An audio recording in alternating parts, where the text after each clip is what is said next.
La tensión entre Israel y varios de sus socios occidentales aumenta. Una decena de países, la mayoría de ellos europeos, exige al primer ministro israelí que paralice la construcción del estratégico asentamiento E1 en la Cisjordania ocupada. Consideran que partiría el territorio palestino en dos y haría imposible esa solución de los dos estados. Bienvenidos a esta nueva edición de DW Noticias. Soy Ana Plasencia, en Berlín. La presidenta de la Comisión Europea, Ursula von der Leyen, se sumó el viernes a la condena a los planes de Israel de convocar licitaciones para la construcción de más de 1.200 viviendas en Cisjordania. Se trata de un polémico proyecto de colonia judía que data de los años 90. Ningún ejecutivo lo había aprobado hasta que lo hizo Netanyahu en agosto de 2025. Al menos 15 personas murieron y más de 120 resultaron heridas en un ataque ruso con drones contra un centro comercial de Kryvyi Rog, en el centro-sur de Ucrania. El ataque se enmarca en una intensificación de los bombardeos de largo alcance por ambas partes, cada vez más dirigidos contra infraestructuras civiles y con un creciente número de víctimas. Y Rubén Rocha regresa como gobernador de Sinaloa pese a los señalamientos de vínculos con el narcotráfico. El funcionario morenista se había separado del cargo en mayo después de haber sido acusado por la justicia de Estados Unidos de favorecer a la facción de los chapitos del cártel local. Enseguida ampliamos.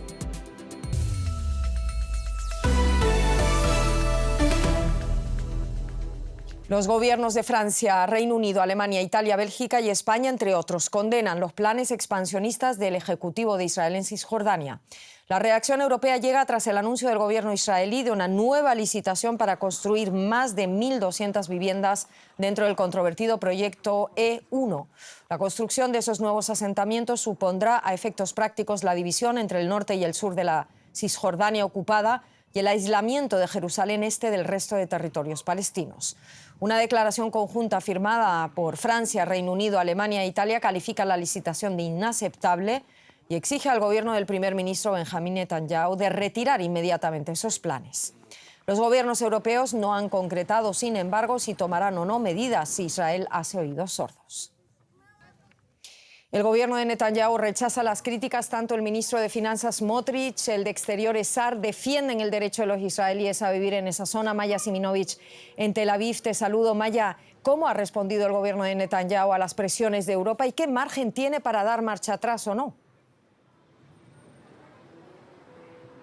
Hola Ana, sí, como decías, tanto Smotrich, ministro de Finanzas, pero que tiene un cargo muy importante en el Ministerio de Defensa, por eso puede encaminar todos estos nuevos asentamientos en Cisjordania, y el ministro de Exteriores Gideon Sa'ar y también el ministro de Seguridad Interior Itamar Ben-Gvir. Ellos han sido los tres que han reaccionado principalmente a lo que dijo el ministro de Exteriores británico, que es el último, creo, el penúltimo en quejarse de esta ampliación de los asentamientos. Le han dicho que los israelíes pueden asentarse en cualquier lugar que sea su territorio, igualito que lo hacen en Londres y en Gran Bretaña, que nadie se mete con ellos, que dejen de ser paternalistas, y también Ben-Gvir le advirtió que mirase a través de su ventana y viera cómo se está islamizando Inglaterra.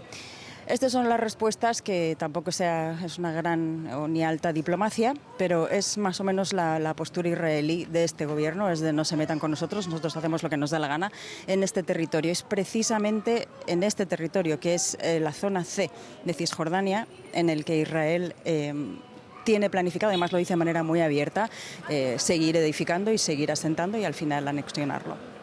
Explícanos un poco más, Maya, si te parece, por qué el proyecto E1 se considera, así es como se llama, E1, por qué es tan estratégico para Israel y por qué genera tanta preocupación internacional. Pues siempre ha sido uno muy disputado, como decías, desde los acuerdos de Oslo. Este era un lugar que se había convenido que el asentamiento de Ma'ale Adumim, que está en Cisjordania, es un asentamiento israelí, iba a continuar siendo israelí si había una cesión de territorios. En fin, Oslo era un acuerdo interino que no prosperó, se quedó siempre en acuerdo interino, y las zonas A, B y C nunca dejaron de ser zonas A, B y C y no han conseguido ser un Estado palestino. En esta zona C, Israel quiere que haya contigüidad entre Jerusalén y Ma'ale Adumim, que son unas zonas zonas separadas por este corredor 1. Y los palestinos quieren exactamente lo mismo, que haya continuidad en su territorio, continuidad que no la hay en ningún lado de Cisjordania. Está todo punteado por diferentes asentamientos israelíes, algunos legales desde el punto de vista israelí, otros ilegales desde el punto de vista israelí, porque para la legalidad internacional ninguno de ellos es legítimo. Y Israel quiere, como digo, continuidad entre Jerusalén y Ma'ale Adumim. También para separar y que no haya continuidad ni posibilidad de Estado palestino. Esto lo dicen también los propios ministros, no es algo que oculten, y los palestinos quieren poder ir norte y sur, este y este, es algo que este corredor se lo va a impedir. Maya, brevemente, si puedes, algunos países de la Unión Europea ya piden abiertamente sancionar a ministros del gobierno israelí. ¿Podrían tener esas sanciones algún tipo de efecto sobre la política expansionista? No lo creo, creo que solamente reforzarían la postura aislacionista y que todo el mundo está en nuestra contra, pero no creo que lo tuviera, no. Muchísimas gracias por todo esto. Seguiremos ampliando más. Maya Siminovich en Tel Aviv, como siempre, un placer. Gracias, cuídate. Seguimos hablando de Benjamín Netanyahu porque Turquía emitió una orden de arresto internacional contra el primer ministro israelí. Ankara lo acusa de genocidio en relación con la interceptación por parte de Israel de una flotilla de ayuda con destino a Gaza en mayo. Esa flotilla transportaba a unos 430 activistas. El Ministerio de Justicia turco pidió al Ministerio del Interior que emitiera alertas rojas de Interpol contra Netanyahu y también contra otro ciudadano israelí perseguidos judicialmente, entre otros, por crímenes contra la humanidad, genocidio, privación agravada de la libertad, ataques y lesiones voluntarias, tortura y destrucción de bienes, según precisa la entidad. También nos ocupamos de la guerra en Ucrania. Un ataque ruso con drones contra un centro comercial de Kryvyi Rog, ciudad natal del presidente ucraniano Volodymyr Zelensky, en el centro-sur del país, dejó este viernes al menos 15 muertos y más de 100 heridos. Las autoridades regionales denunciaron que el ataque se produjo en 2 oleadas y que la segunda llegó mientras los equipos de emergencia trabajaban en el lugar. El bombardeo se suma al de ayer contra Kiev, que dejó al menos 16 muertos en una nueva escalada del conflicto. Rusia ha intensificado, como vemos, su ofensiva aérea, pero también Ucrania aumenta sus operaciones con drones contra objetivos dentro del territorio ruso. El presidente ucraniano Volodymyr Zelensky se refirió al respecto de este ataque. Vamos a escucharlo. Responderemos sin duda a este ataque ruso igual que con los anteriores, con una respuesta justa y contundente. Las capacidades de largo alcance de Ucrania recibirán aún más recursos. Y lo que hay detrás de este ataque y más informaciones nos las trae nuestro compañero Ricardo Marquina.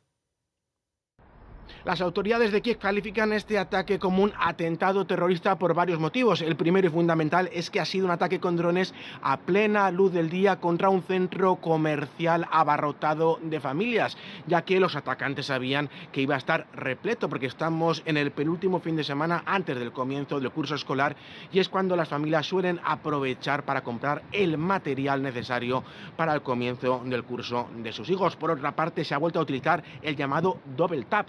Se ha golpeado primero con drones y media hora más tarde se ha vuelto a golpear para causar daños entre los rescatistas que en ese momento trabajaban ya sacando los cuerpos de los fallecidos y ayudando a los heridos. Eso sí, los blogueros activistas Z, los blogueros proguerra en Moscú, aseguran que ese centro comercial estaba siendo usado para repartir material militar a las puertas de Kiev, algo que es ahora mismo indemostrable.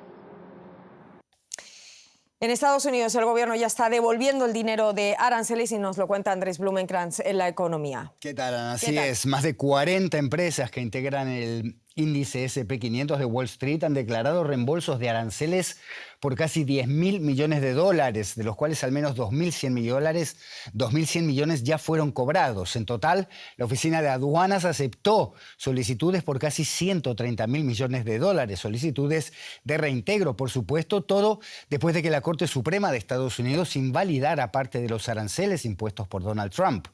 Apple es la que encabeza las devoluciones con casi 2.200 millones de dólares, seguida por Nike con 986 millones. Amazon cuenta con 640 y General Motors 500 millones. Los reembolsos incluso están impulsando las ganancias de estas empresas de manera significativa. Apple atribuyó a ellos cerca del 5% de su beneficio trimestral por acción. Y por supuesto nos va a arrojar luz sobre este asunto nuestra corresponsal financiera en Nueva York, Ana Nieto. Bueno, Ana, cuéntanos para empezar qué están haciendo, qué piensan hacer las empresas beneficiadas de estos reembolsos con este dinero. Andrés, pues algunas empresas lo están devolviendo a sus clientes. Es el caso de las compañías de mensajería como FedEx o DHL o UPS o incluso Amazon de comercio electrónico, que tienen muy fácil saber cuánto y a quién se le cobró un arancel. Para los clientes de tiendas físicas, pues la devolución es bastante más complicada, pero por ejemplo Walmart ya se ha comprometido a rebajar precios para compensar lo cobrado. Costco, que aún no sabe cuánto va a ser su cuenta final, es objeto de una demanda por parte de sus clientes que tienen membresía para que comparta este dinero, y solamente recientemente su presidente se ha comprometido a compartir algo de alguna manera, no ha dado detalles. No todas las empresas pasaron los costos de los aranceles a sus clientes, no siempre al 100%, y algunas compañías, hayan hecho lo que hayan hecho, ya han dicho que van a reinvertir este dinero en sus propias compañías o se preparan para pagar los aranceles que ya están en marcha.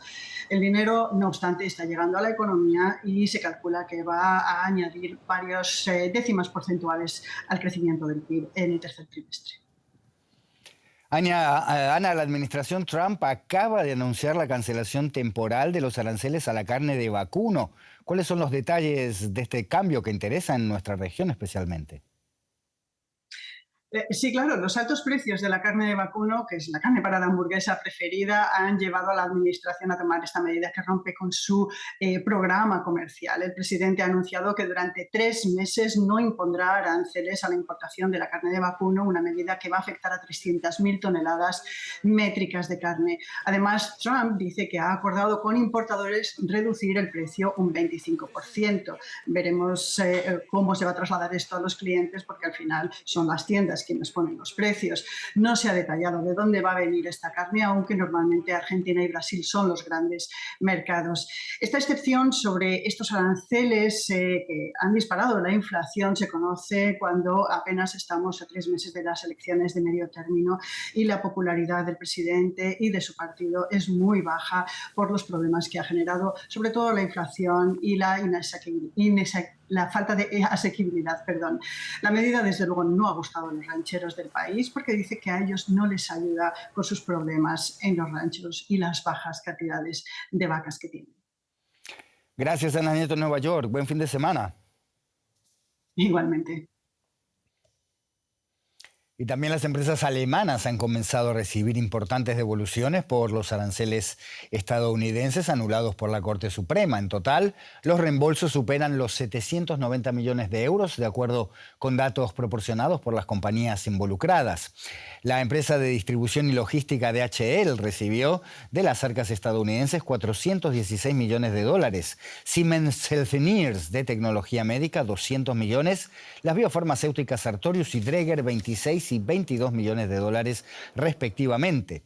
Devoluciones que se producen, como decíamos, tras la decisión del Tribunal Supremo que se dictaminó en febrero de este año y obliga al gobierno estadounidense a reembolsar las cantidades cobradas en concepto de aranceles comerciales, cantidad que podría ascender a decenas de miles de millones de dólares. Seguimos hablando de aranceles porque el presidente de Brasil, Luis Inácio Lula da Silva, habló este viernes por teléfono con Donald Trump durante más de 1 hora para abordar los nuevos aranceles estadounidenses a las importaciones brasileñas. Lula calificó de infundadas las razones de Washington y puso objeciones a la política comercial estadounidense. La conversación se produjo en un contexto de fuerte tensión bilateral. Estados Unidos ha impuesto aranceles de hasta el 37,5% a productos brasileños, mientras que Brasil también ha iniciado un proceso de represalias recíprocas comerciales. Washington cuestiona además al gobierno de Lula por asuntos como el supuesto uso de trabajo forzoso en sus cadenas productivas y ha designado como organizaciones terroristas a grupos criminales brasileños, ambos reclamos que Brasil rechaza. El Canal de Panamá reducirá el número de buques que pueden transitar por sus esclusas a partir del 3 de septiembre, debido a las escasas lluvias.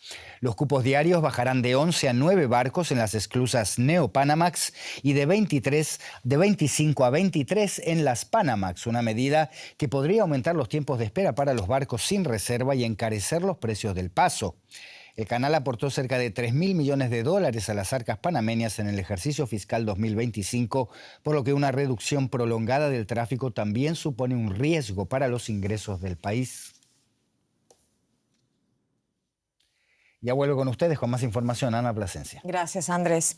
El gobernador del estado mexicano de Sinaloa, Rubén Rocha Moya, acusado por Estados Unidos por supuestos vínculos con el narcotráfico, ha retomado sus funciones tras una suspensión de 112 días durante los cuales la Fiscalía General de México ha llevado a cabo las investigaciones. En mayo, la justicia estadounidense pidió su arresto y extradición por supuestos vínculos con el cártel de Sinaloa que lideró Joaquín Chapo Guzmán. Rocha fue suspendido de sus funciones para declarar ante la Fiscalía General de México. Según el ahora reinstalado gobernador, su comparecencia confirma la ausencia de elementos que sustentan su participación en algún delito. Pero el gobierno mexicano subraya que la Fiscalía mantiene abierta la investigación. Es la primera vez que un político mexicano en funciones es buscado por la justicia estadounidense. Rubén Rocha Moya regresa pues a su cargo como gobernador tras casi 4 meses de ausencia. Irene Baños en Ciudad de México. Irene, bienvenida. El gobierno de México dice que la Fiscalía mantiene la investigación sobre Rocha. ¿Cómo se explica su regreso ahora al cargo después de una suspensión de tantos meses? Sí, primero hay que recordar que en realidad Rubén Rocha Moya no fue suspendido de su cargo como tal, sino que se retiró de forma voluntaria. El gobernador de Sinaloa pidió una licencia temporal después de esas acusaciones por parte de Estados Unidos que los señalaban de esos presuntos vínculos con la facción del cártel de Sinaloa.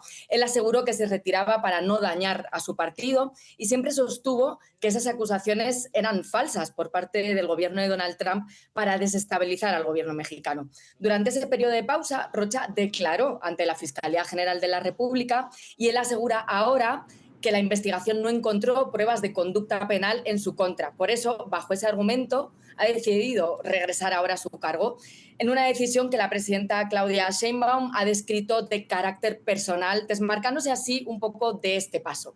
Pero efectivamente aquí está la contradicción. El propio gobierno mexicano asegura que las investigaciones de la Fiscalía General de la República continúan abiertas sobre Rocha y los otros 9 cargos señalados por la justicia estadounidense. Es decir, Rocha está interpretando el resultado de la investigación como favorable para justificar el regreso a su cargo y el gobierno se está amparando en que es una decisión personal, tal como lo fue su retirada. Por eso, políticamente, su regreso es más que polémico. Es el regreso de un gobernador sobre el que pesan sospechas y acusaciones desde hace años, pero al que el gobierno de Claudia Sheinbaum, por ahora, no muestra su rechazo, mientras sí que acusa a Estados Unidos de injerencia política.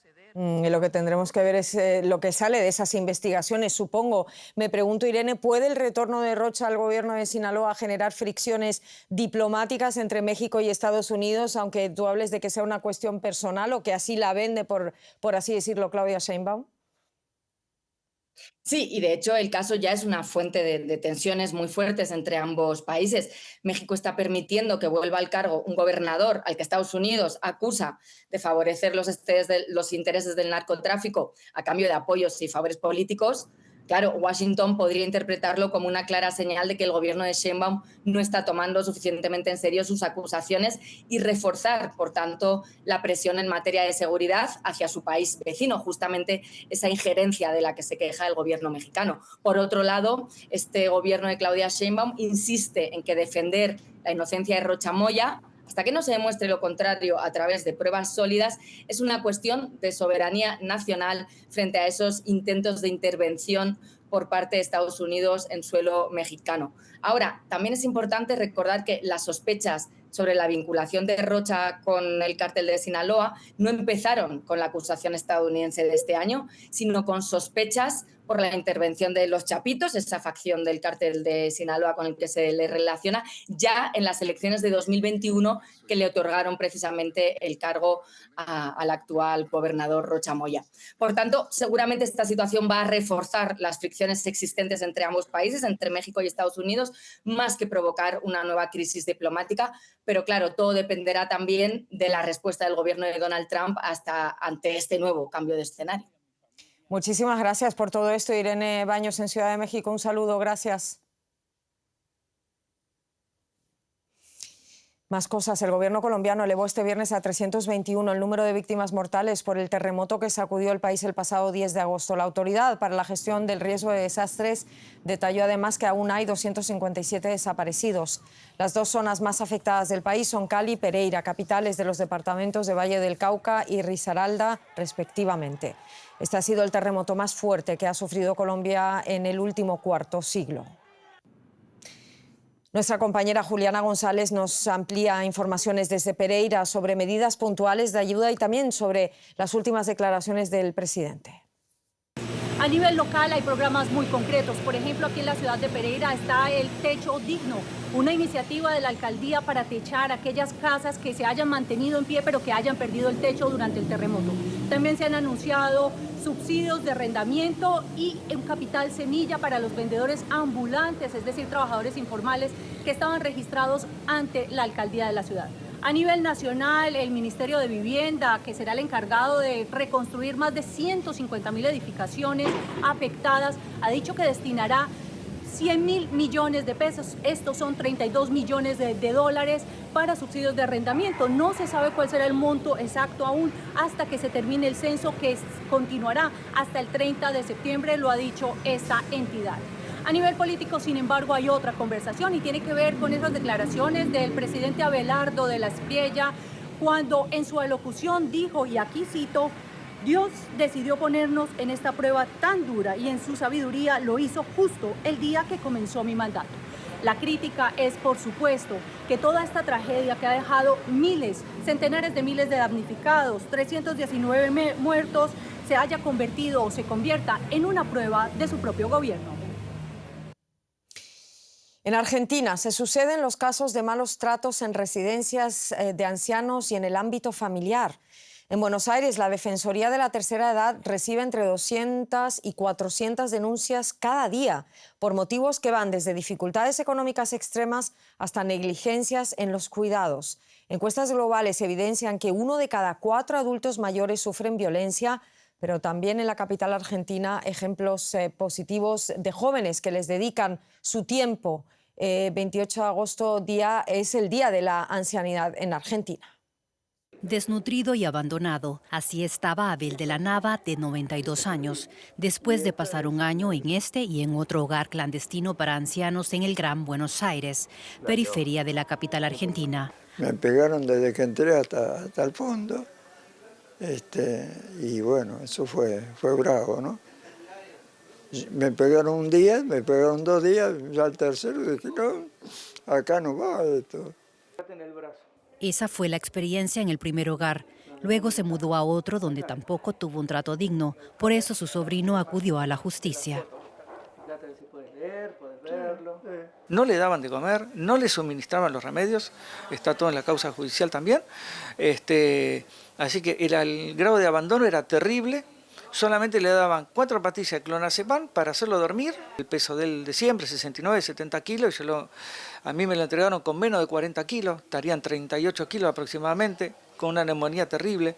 Abel también tenía sarna. Su caso no es el único de malos tratos en residencias geriátricas de Argentina, la mayoría de ellas privadas. La Defensoría de la Tercera Edad de la ciudad de Buenos Aires recibe cada día entre 200 y 400 denuncias. Los motivos van desde dificultades económicas extremas hasta negligencias en los cuidados, también en sus propias familias. El maltrato a mayores es un problema global, advierte una responsable del hogar de Abel. Noto, y más que nada en generalidades, es el hecho de la poca paciencia y el poco tiempo también que se tiene para el cuidado de los adultos mayores. La Comisión Provincial por la Memoria de Buenos Aires nació para visibilizar crímenes de la dictadura argentina, pero ahora también tramita denuncias de torturas a residentes de geriátricos. Presentan una determinada vulnerabilidad más extrema aún. Hay muchos casos en donde esas personas quizás tienen alguna cuestión de demencia senil o alguna cuestión vinculada a su edad que por ahí no les permite comunicar lo que están padeciendo, y eso de alguna manera es lo que entendemos que permite que esa violencia con mayor crudeza sea ejercida. A contramano de esos abusos, jóvenes de una parroquia de Buenos Aires organizan meriendas para los adultos mayores. En el té de los abuelos comparten una charla amena y juegos.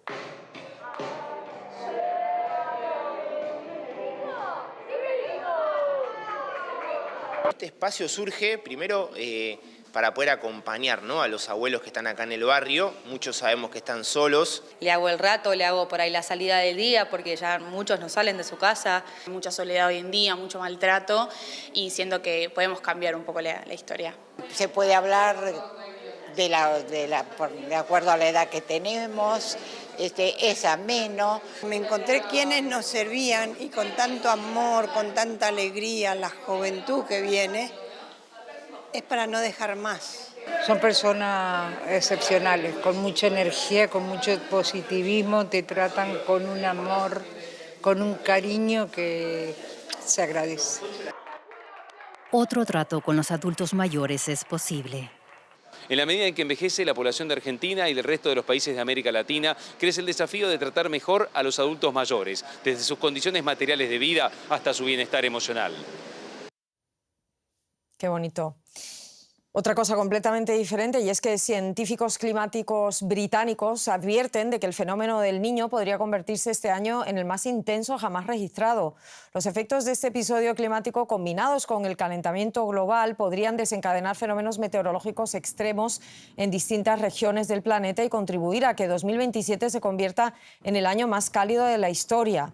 Los meteorólogos no escatiman en superlativos para describir este fenómeno, que según la Oficina Meteorológica del Reino Unido será el más intenso en 100 años, con más sequías y más inundaciones en todo el planeta.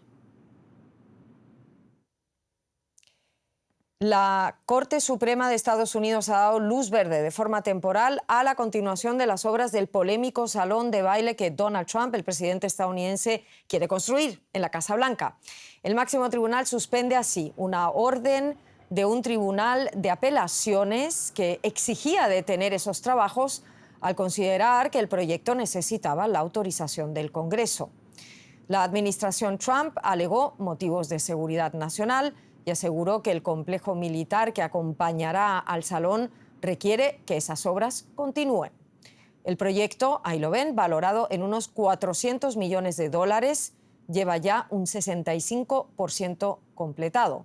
La disputa judicial, impulsada también por grupos de defensa del patrimonio, continúa ahora en los tribunales inferiores. Y de momento esto es todo. Ya saben que también estamos en redes sociales y que seguimos ampliando contenidos también a través de nuestra página web www.dw.com. En nombre de todo el equipo, gracias por estar ahí. Feliz fin de semana.